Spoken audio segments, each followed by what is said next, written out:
Bom dia, meninos. Hoje nós vamos falar um pouco sobre os tratamentos preliminares, né, que podemos fazer nas amostras antes da análise desejada, tá?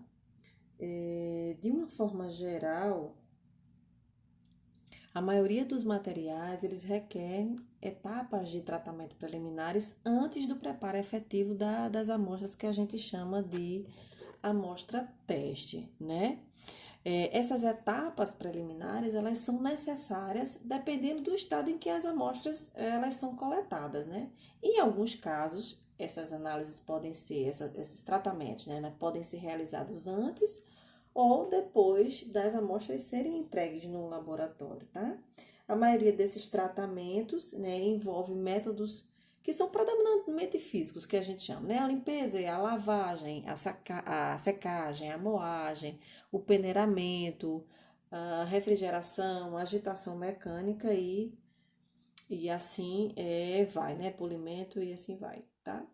A operação de limpeza, ela é a primeira etapa entre a amostragem e a medida instrumental, tá? Então, fica lá entre a amostragem e a medida instrumental, você tem a operação de limpeza. E a gente pode dizer que essa etapa ela é fundamental para remover os contaminantes que estão na superfície das amostras, tá?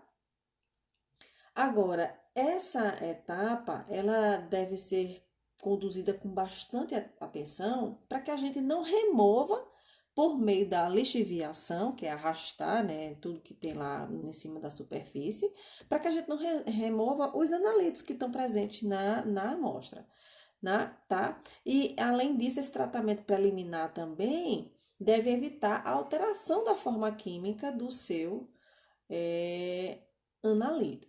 Existe na literatura uma controvérsia muito grande, por exemplo, na lavagem da amostra de cabelos, tá? Há estudos na literatura que propõem a lavagem dessas amostras com detergente, com agentes complexantes, né, EDTA, né, ou até com solução 1% de ácido nítrico. Por outro lado, né, um outro pesquisador, ele avaliou a influência dessa lavagem da amostra de cabelo, porque ele queria determinar 15 elementos por espectrometria de absorção atômica.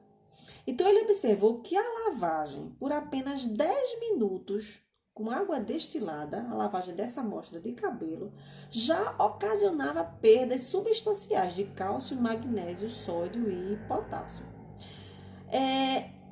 Igualmente estudado, né, dois pesquisadores também investigaram a influência da lavagem utilizando detergente, na lavagem de cabelo, utilizando detergente, uma mistura de etanol e hexano ou acetona éter mais o detergente.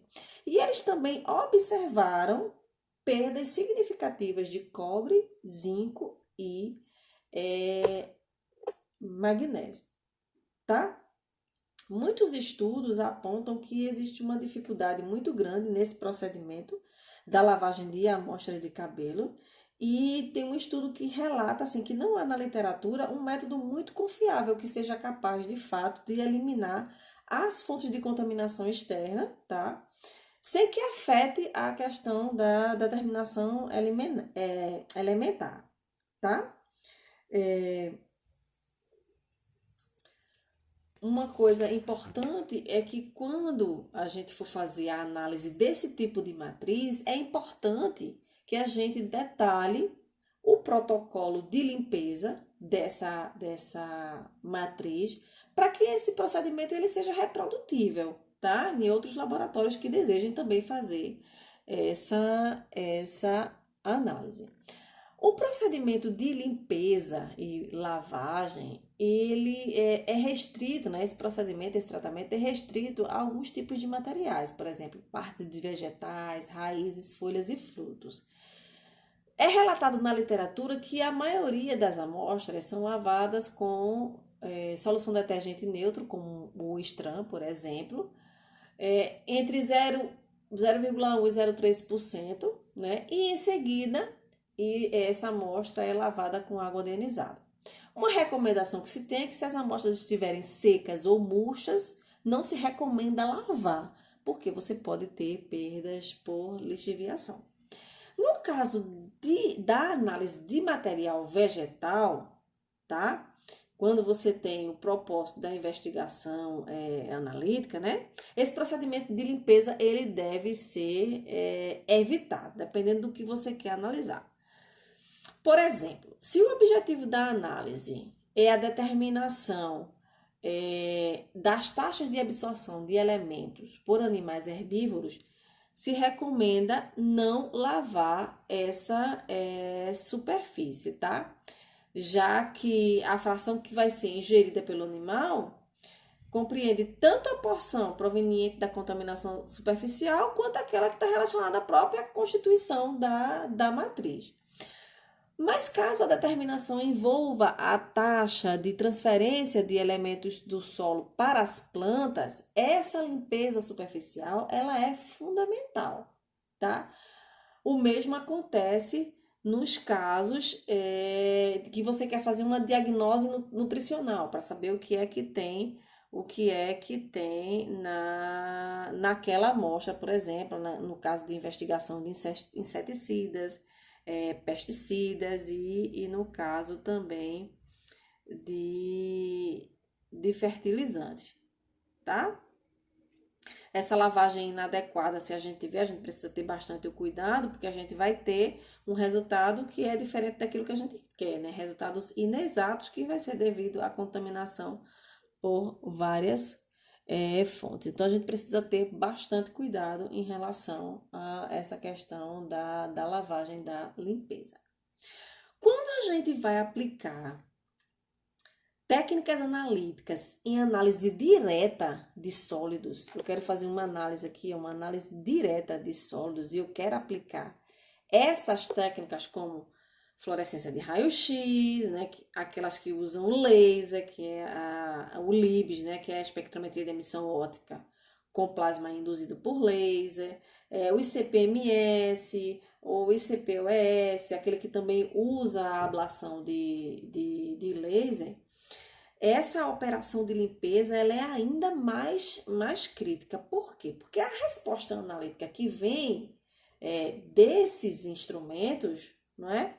Ela é fortemente influenciada pela composição química superficial das amostras que estão sendo testadas. E é particularmente importante quando a gente quer analisar amostras de ligas de metais nobres, como por exemplo a prata e o ouro, não é? Que vem, outro exemplo daqueles metais que vêm de materiais arqueológicos. É extremamente importante, tá? Porque essas ligas de metais nobres, elas sofrem naturalmente um processo de enriquecimento alimentar superficial, tá? Então, por exemplo, se você quiser analisar amostras antigas de prata com cobre por fluorescência de raio-x, esse sinal ele pode não ser representativo para a sua amostra, porque pode ter acontecido um processo de enriquecimento superficial. Tem um trabalho, eu acho que até é espanhol, que é Moreno Soares, eu acho que é um trabalho espanhol, eles testaram 5 diferentes procedimentos de limpeza de moedas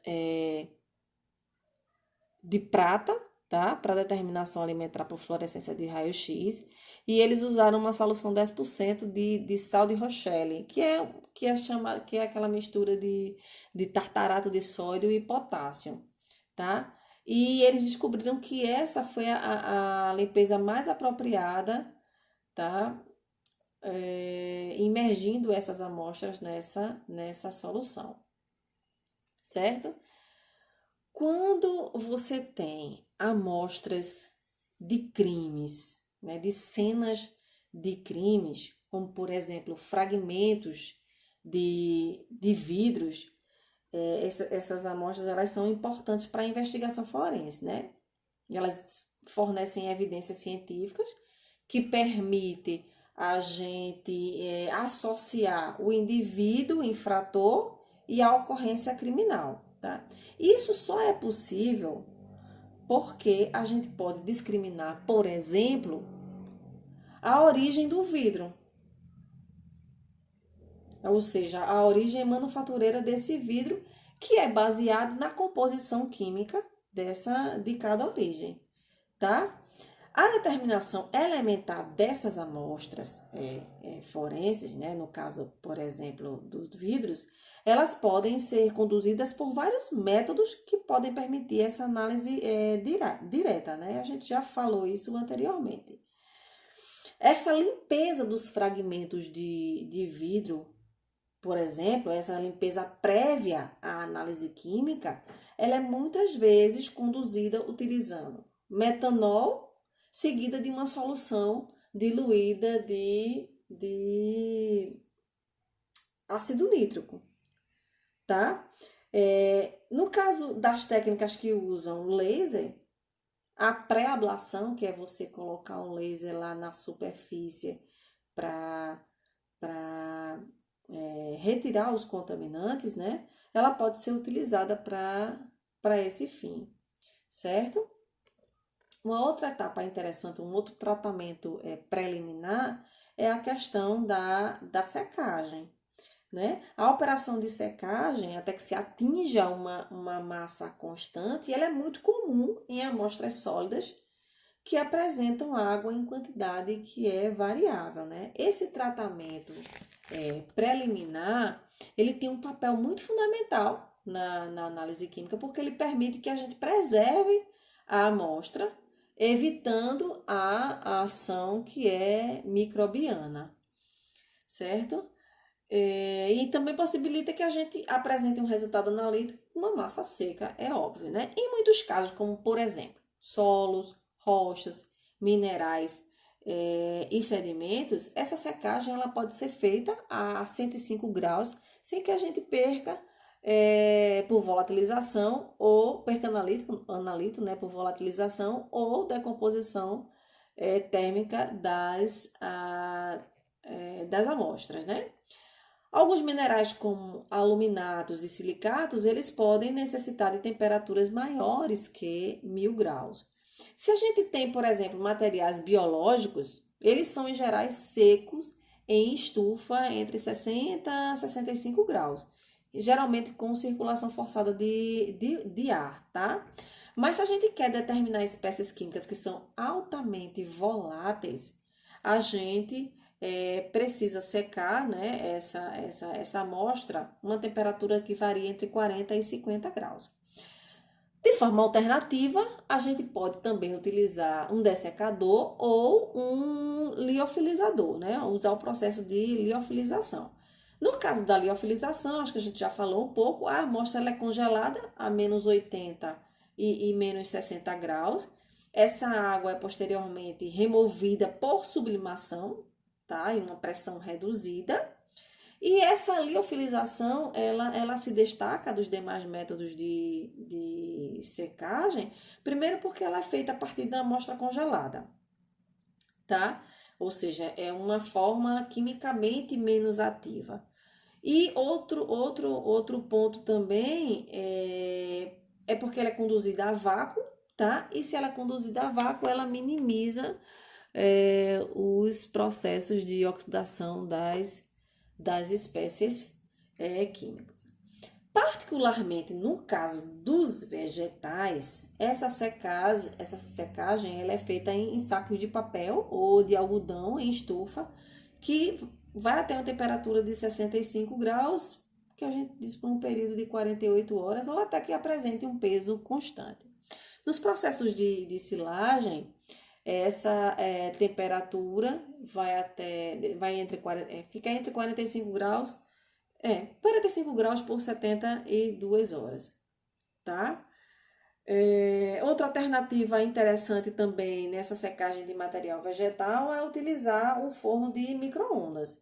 Mas aí, nesse caso, esse tempo de secagem, ele pode ser drasticamente reduzido, por exemplo, para 5 minutos, tá? O que você aumenta muito a sua frequência analítica, ou seja, a frequência analítica é quantas amostras você consegue estudar, né, num determinado intervalo, tá? Essa secagem pode ser conduzida também pela aplicação de ciclos curtos de aquecimento, que duram lá de 30 a 60 segundos, ou até o peso constante, tá? Um outro método de secagem que é bastante disseminado no meio industrial é a secagem com radiação infravermelho.